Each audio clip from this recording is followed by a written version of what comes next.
Hello friends, आज ये जो आप लोगों का सीपीयू का सेट नंबर 5 है। तो इसके जो भी क्वेश्चन आप लोगों ने जो आप लोगों के फंसे हैं, जो भी आप लोगों ने सर को भेजा है, वो क्वेश्चन हम लोग देख लेते हैं। तो आज के सेट का सबसे पहला क्वेश्चन नंबर 18 है। इसको हम लोग देखेंगे। ये आपका सिंप्लीफिकेशन का क्वेश्चन है और इसको सॉल्व करने का जो एक पैटर्न होता है वो मैं आपको एक बार बता देता हूँ। जिसको ना पता हो वो ध्यान से देख लेगा। जो पैटर्न है आपका, सबसे पहले आप इसको ऑफ को सॉल्व करते हैं। दूसरी चीज़, फिर आप ब्रैकेट को सॉल्व करते हैं। फिर आप आ जाएंगे भाग पे, ठीक है। फिर आप गुणा और उसके बाद जो है प्लस, फिर माइनस। तो ये आपकी सीक्वेंस होता है सॉल्व करने का। उसी सीक्वेंस के अनुसार हम इसको सॉल्व करेंगे, ठीक है। मैं इसको इरेज कर दे रहा हूँ। क्वेश्चन में सबसे पहले आप देखें, यहाँ पर ऑफ लगा हुआ है। सबसे पहले हम इसको सॉल्व करेंगे। ये आपका 2/3 भागे, ये आपका हो जाएगा 3/10 गुणे 4/9 माइनस 4/5 और ये 10/9। और ये अगर मैं इसको मल्टीप्लाई में बदलता हूँ 15/8 प्लस 3/4। इसको भी अगर मैं मल्टीप्लाई करता हूँ तो 2 ऊपर चला जाएगा। ये आपका इस तरह से बन गया। अब आप इसको सॉल्व कर लें। 3/2, इसकी वैल्यू हो गई टोटल 3/2। इसको अगर मैं काट दूं, 5 से 5 तियाँ 15, 3 से 3 त्रिक 9, 4 दूनी 8, 2 पंचे 10। तो इसकी वैल्यू आ गई -5/3। बचा ये चीज़ आपका, यहाँ से आप इसको काट दें। 3 त्रिक 9, 2 5, ठीक है। ये आपका टोटल हो गया 2/15। अब इसको हम लोग यहाँ लिखते हैं 2/3। अगर मैं मल्टीप्लाई का साइन लगाता हूँ 15/2, ये आपका हो जाएगा। 2 से 2 कैंसिल हो गया, ये आ जाएगा 5 टाइम्स। तो आपका लास्ट में आ गया 5 - 5/3 प्लस 3/2। अब इसको आप सॉल्व कर लेंगे। एलसीएम आपका 6 हो जाएगा। 5 छक 30, 3 दूनी 6, 5 दूनी 10 प्लस 3 त्रिक 9। ये आपका 29/6। ये आपका आंसर आ जाए, ठीक है। ये आपका इजी क्वेश्चन था। बेसिकली बस थोड़ा सा कन्फ्यूज़न जहाँ भी मुझे लगता है यहाँ पे ही आप लोग भटके होंगे इसी को सॉल्व करने में, ठीक है। सबसे अच्छा तरीका ये होता है कि जहाँ भी आपको ऑफ दिखे, जिन दो संख्याओं की या जिन दो फंक्शंस के बीच आपको ऑफ दिख रहा है उसको आप ब्रैकेट में कर लीजिए, क्योंकि ऑफ के बाद ही ब्रैकेट का नंबर आता है। तो सबसे पहले आप इसको ब्रैकेट में करके इसको सॉल्व कर लें अलग से, फिर आप रेस्ट जो भी बचता है उसको सॉल्व करें, ठीक है। तो मुझे लगता है क्वेश्चन नंबर 18 क्लियर हो गया होगा। नेक्स्ट क्वेश्चन पे चलते हैं। क्वेश्चन नंबर 32 था नेक्स्ट, 29 32, ठीक है। ये क्वेश्चन नंबर 32 है आपका। क्वेश्चन आप लोगों ने पढ़ा होगा। अगर क्वेश्चन नहीं पढ़ा है तो क्वेश्चन पढ़ लीजिएगा अच्छे से, तभी ये क्वेश्चन समझ में आएगा। पहली बात, क्वेश्चन जब आप लोग पढ़ेंगे तो इसमें दो चीज़ों की बात बताई गई है। फास्टिंग ब्लड शुगर एफ, जो कि आपका ये ग्रीन से दर्शाया गया है, और एक ये पीपी जो है, ठीक है, PP blood sugar level. Question में क्या पूछा है कि किस सप्ताह के दौरान मरीज का fasting blood sugar level PP blood sugar level की सामान्य ऊपरी सीमा से लगभग 115.4% अधिक था। अब आप देखें, सबसे पहले तो आपको ये चीज़ पता लगानी है कि पीपी ब्लड शुगर लेवल की जो सामान्य ऊपरी सीमा है वो क्या है। आप यहाँ पे देख रहे होंगे आपको ये रेंज दिया है, ठीक है, सीमा मतलब रेंज।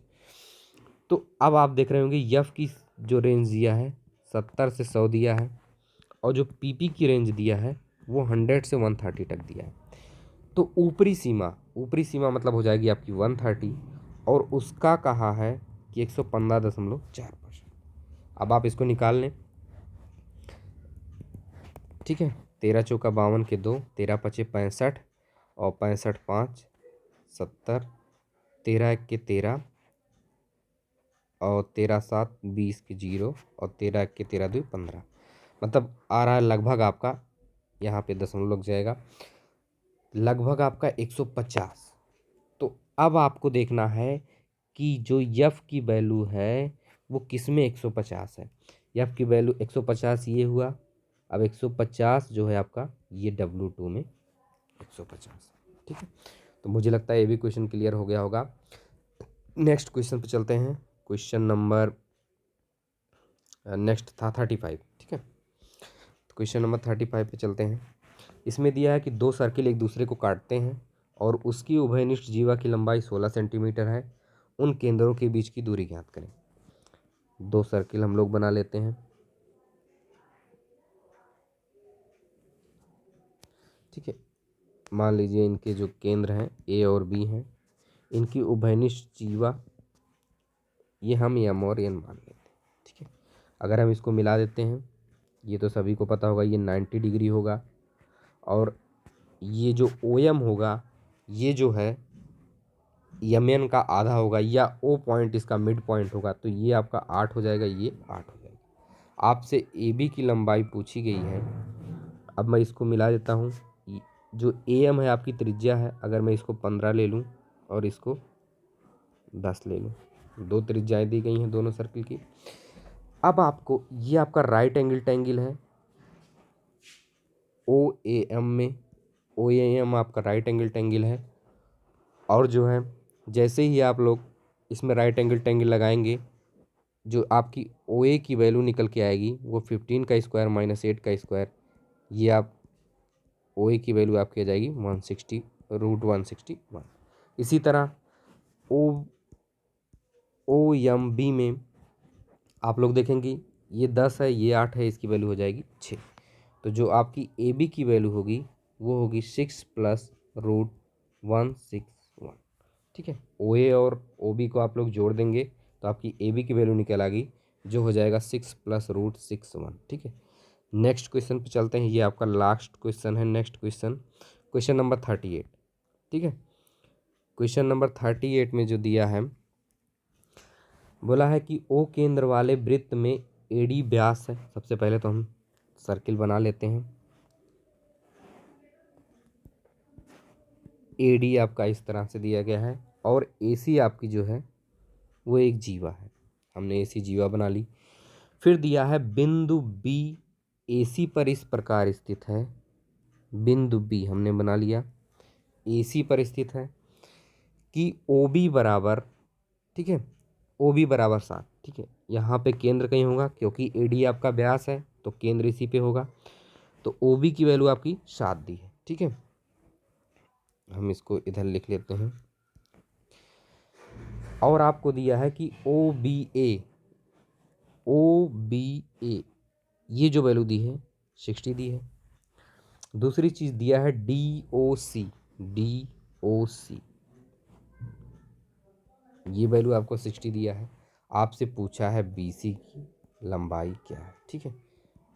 बी सी की लंबाई आपसे पूछा गया है, ठीक है।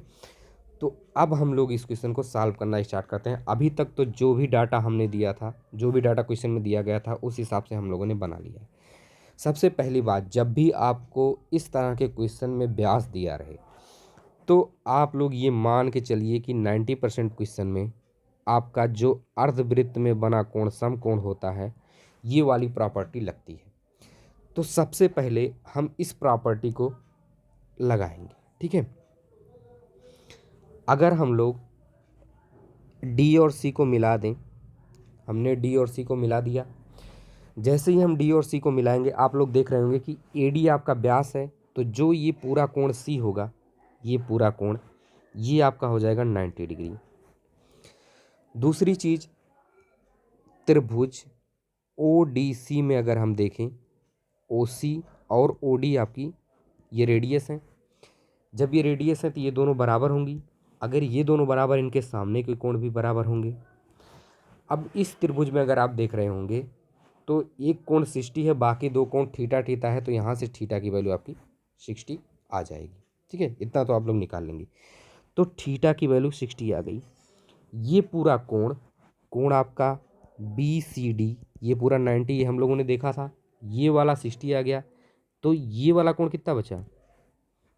30, ठीक है। यहाँ तक हमारा क्लियर हो गया। अब हम थोड़ा इसको, जो हमारा त्रिभुज जिसमें हमें काम है, उसको मैं यहाँ बना लेता हूँ। अब आप लोग देख रहे होंगे ये बी, ये इस तरह से है सी ओ, ये हमारा 30 आ गया। ये कोण आपका 60 दिया है। अगर ये 60 है, ये वाली एक सीधी लाइन है, जब ये वाली एक सीधी लाइन है तो ये कोण कितना हो जाएगा 120। ये पूरा 180 होगा, ये 60 120 हो गया।